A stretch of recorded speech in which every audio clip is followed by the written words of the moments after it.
This is the podcast version of The Sandy Show. Listen live every morning on 103.1 in Austin or stream on the iHeartRadio app. Enjoy the show. Naming a dog sometimes is an easy thing to do. Sometimes it's a tough thing to do, right? Mm-hmm. Like we always like to get to know the dog a little bit before you give it its name. A little bit, yeah. Yeah, a little bit. Like we had a dog named Bumper. And the reason we named him Bumper is because he was a stray that got run over by a truck, and it was the bumper that took him out. That was the perfect name for that dog. It really was. Perfect name for that dog.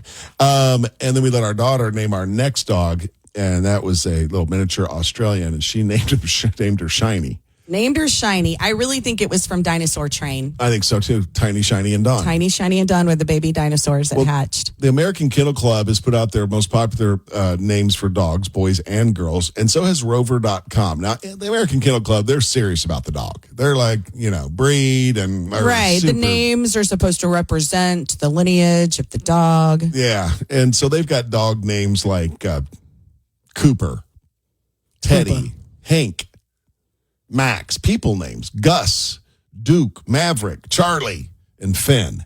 You want to hear some of the boy puppy names over here on Rover.com? Yeah. Knuckles.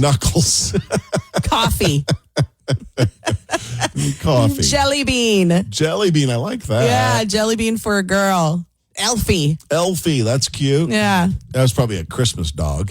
Either that or from Wicked, Elphaba. Oh, my Maybe gosh. Elfie for short. I don't know. I finally saw the scene from, what was the Will Ferrell Elf movie? Yeah. When he's in the boardroom with the little short-statured actor that was in Game of Thrones. Peter Dinklage. Yeah, and he kept saying, he thought he was an elf. Uh-huh. And he kept saying it, and he was like, if you call me an elf one more time. And he did. It was hysterical. Goes all spider monkey on him, charges him down the conference table. I need to watch Elf. It's a hilarious movie. I will check it out. You will like it. Some names that are popular with the American Kennel Club for girls, for female dogs. You got Luna, Bella, Daisy, Lucy, Ruby, Willow, Maggie, Penny, Nova, and Sadie. We're constantly saying, that'd be a good dog name for our next dog. Mm-hmm. And right now we can't seem to remember any of them. But I do remember... we had given them a rank. One of them was going to be Major somebody. Yeah, Mr. It was going to be Mr. something. We thought a dog with Mr. or Major in front of it made him very important. We were at one point going to name our dog after Chief Meteorologist Jim Spencer. It was my favorite weatherman. Yeah. I'd call him Chief. Chief would be good. The most recent name that I thought of for a girl puppy, Junie. Junie and Birdie. I like Birdie. Yeah. I don't know about Junie. Now, I always think when naming a dog, if you have to picture yourself yelling the dog's name when it gets loose. Yeah. And you're running around the neighborhood. You know what I mean? Right. You don't want to be yelling out, Sergeant, whatever. Or, Chief Meteorologist Jim Spencer. Rosie or Tulip or whatever, My Rover.com, I think the Kennel Club is too snooty to do cat names, but over here in the trailer park, me and Rover.com, we got some kitten names. Tater is at the top of the list. That's cute. Tater and Sissy. Very urban cowboy. Yeah. What was the drink of juice? Drink of juice, Shelby. Yeah. Milton Landry, was another one. Not to go off topic here, but I threw that line at Landry the other day. She knows it. Yeah, and I said, I've never seen the movie, but I know the line. She goes, yeah, I know. Mom told me it was the saddest movie that's ever been made. I watched it, didn't shed a tear. Steel Magnolias. Yeah. The saddest movie that I've seen it 100 times, and every time I watch it, I ugly cry. Like, bawl my eyes out, ugly cry. I made Landry sit down and watch it with me about a month ago. Not one tear shed. That's my girl. No. She kept it on the inside. Oh, she was like, Mom, it wasn't that sad. I was like, she died. Mom, that didn't get you at all? I was like, no. Make sure you grab the podcast version of the show. Stream it where you get your podcast. Search The Sandy Show. More coming up. 103.1 Austin. Well, it's hard to believe, but November is here, and it's time to be thankful. Thankful for friends, family, thankful for the year that has passed, and for the good times to come. For a lot of us, it's time to invite your favorite people to your home for food and for fellowship. However you celebrate the holidays, This is a time to be thankful and be present. That's why I so appreciate my friends Scott and Stacy Feller and their team at Kanga Roof. They take care of all my roofing needs. They've done it for years. Kanga Roof means quality work and peace of mind. See, they stand behind everything they do. Your home is where you host your friends and family. Let Scott and Stacy and Kanga Roof take care of you and your home. They've been serving our friends and neighbors in Central Texas for more than 25 years. So for peace of mind this November and for years to come, call my friends at Kanga Roof. You'll be very glad that you did. You can find them online at callkangaroof.com. Call today. The day of the food, as Tricia calls it. So excited. So excited. And the day of the football as well. And there's 3 games. Tricia's going to tell you the halftime shows of each of those games in just a second. We'd love it if you'd follow us on Instagram at The Sandy Show Official. Facebook is at The Sandy Show Radio. The stories we love. So even if football isn't part of your Thanksgiving Day tradition, you might be interested in at least tuning in to check out the halftime shows. There will be 3 halftime shows on Thanksgiving Day. Jack White is going to perform during the Detroit Lions Green Bay Packers game at Ford Field. That game starts at 1 o'clock Eastern time. Jack White, I'm not mad at him. I'm not either. I think he's from Detroit. I'm not sure. Okay. All right. Should be a good show. Post Malone will perform at the Dallas Cowboys Kansas City Chiefs game at AT&T Stadium in Arlington. That game starts at 4:30 Eastern time, CBS. Now, he is from Detroit. Jack White's from Detroit. Post Malone is from Dallas. Oh, okay. So I'm seeing a trend here. I see a trend too. They're taking hometown guys. That's cool. Okay, we'll get ready to check this one out. Lil Jon has the Baltimore Ravens Cincinnati Bengals game at M&T Bank Stadium in Baltimore, and you can watch that game at 8:20 Eastern time. Take a guess where Lil Jon is from. Is he from Baltimore? Nope, he's from Atlanta. He's from Atlanta. Okay, yeah, well. he went to Douglas High School. All right. I'll definitely tune in for the Dallas Cowboy game, that halftime show. I mean, you think Baltimore's like, hey, we got some musicians here. Right. Could have picked somebody from there. Right. That would have been kind of cool. I like that, though. That's a pretty good lineup.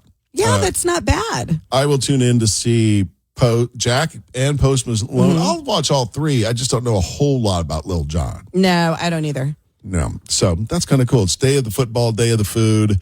It's always a great day, and you get the day off on Friday. Yeah, and they make it special. Was it last year or the year before? Wasn't the Dallas Cowboys halftime show? Dolly. That was a couple years ago. Dressed up like a cheerleader. Yeah, I didn't like that. That made me feel weird. Yeah, I didn't like that. I remember it's one of those things like you know exactly where you were when 9/11 happened. I remember exactly where I was when Dolly Parton came out. We were standing in your parents' living room. Exactly. And I couldn't look away. Yeah, I know. I was like, why is this weird? Yeah, and then the big conversation. She wearing a bodysuit? And she was. She's like, yeah, she's definitely wearing a bodysuit. Yeah. But she's amazing. We still love her. She certainly is. So that is the story we love. Stick around. More coming up.